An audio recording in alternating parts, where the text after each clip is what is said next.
Good morning, everyone. You are streaming News Now from Fox. Happening right now, President Biden is meeting with Vladimir Putin in a behind closed meeting. I would like to welcome to the show Tyler Pager, White House reporter for the Washington Post. Tyler, thank you so much for joining us. Thanks for having me. So, Tyler, it's been about 10 years since President Biden has met face-to-face with Putin. And of course, there are some old grievances. But for this meeting exactly, plainly put, what issues are on the table? I think one of the biggest issues that the president of the United States wants to bring up with Putin primarily is cyber attacks. We've seen a recent spate of cyber attacks on American infrastructure, from gas lines to meatpacking plants to election interference. And that is a primary concern for Biden as he is in this meeting. Another big issue that we can expect him to bring up are human rights violations, particularly the case of Alexei Navalny, a political opponent of Putin, whose party has been outlawed and he's been arrested. I think those are the primary things that Biden is going to try to address today with Putin. But obviously, there's a range of other issues that the president might bring up, and Putin as well. And we'll have to wait to see the readouts of these meetings to see exactly what they discussed. How are you feeling, Mr. President? Now, Tyler, you mentioned a few things, including cybersecurity. It seems as though cybersecurity is ushering a lot of attention, particularly because of the direct impact that it has towards American companies and governments, right? Yeah, I mean, this is one of the most tangible ways for everyday Americans to see the conflict or the growing tensions between Russia and America impacting their daily lives, right? We saw the gas lines impacted and service delayed because of the cyber attack that U.S. intelligence say was likely from Russia. And same with meatpacking plants, around the country. This is, delays there as well. And this is a new form of aggression from Russia that's directly impacting Americans' daily lives. We saw in 2016 U.S. intelligence ruling that it was Russia that tried to interfere in the 2016 election.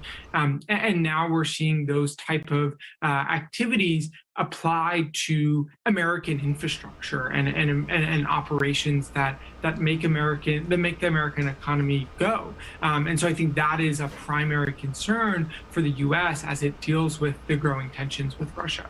Now, President Putin, in his first interview with a U.S. media outlet, recently said that he believes there's a need for stability when it comes to the relationship with the United States. I think this gives a little bit of insight into the current state of diplomacy. Why are the stakes so high? Yeah, I think as Putin acknowledged, and Biden as well, the relationship between the U.S. and Russia has hit a low point because of, from the U.S. perspective, aggression from the Russian side and violations of international norms. And that presents a threat to global stability and American stability as Russia interferes with American life, American elections. That is a threat to America. And the same way that, as America retaliates and imposes sanctions on Russia and tries to cut it out of the Western economy, that poses a threat to Russia's stability. And so I think as these powers fight with one another, it has risks for both of them. And so I think this is an opportunity for both the Biden and Putin to air their grievances and try to find ways to, move forward, though there may not be a lot of deliverables that we see out of this meeting. As both leaders acknowledge, the relationship is at a real low point, and it is unclear whether or not they can make progress today at the meeting. I think we'll find out a little bit later today about the success in those conversations. And following the G7 summit, President Biden obviously hoping to kind of restore American leadership on the global stage. I know that you've been following this coverage. How would you summarize President Biden's very first foreign trip as Commander-in-Chief?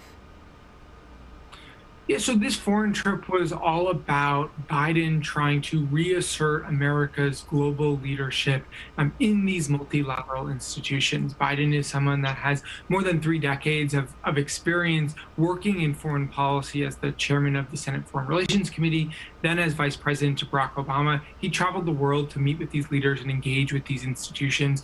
And former President Donald Trump took a vastly different approach. He was one who, ran on a platform of America first, repeatedly threatened to withdraw from NATO, and was not someone who was extremely interested in being a member of these multilateral institutions and working closely with America allies. That is quite the opposite of what Biden ran on as a candidate for president and what he's seeking to do, which is restore those relationships, alliances, and ties. So this first trip was a clear signal about the focus here, right? He started with a G7 meeting, then he met with NATO, then he met with the European Union, all leading up to this, important summit with President Putin in Geneva. And this is all part of that strategy of him trying to go back to these alliances and institutions and say, America is here, America is back, and America wants to be a willing and able partner in common issues to try to find solutions. And so I think he has been warmly received from these international institutions and world leaders.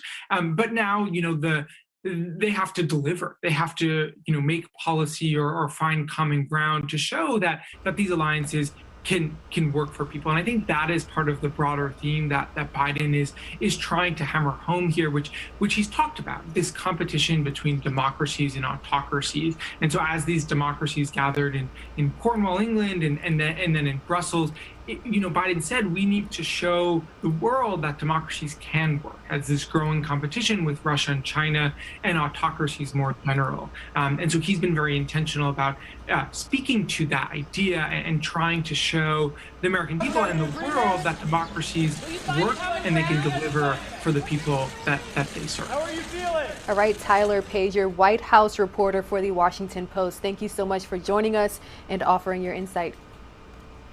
Thanks for having me.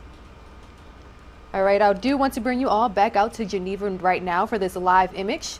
News Now from Fox returns right after this.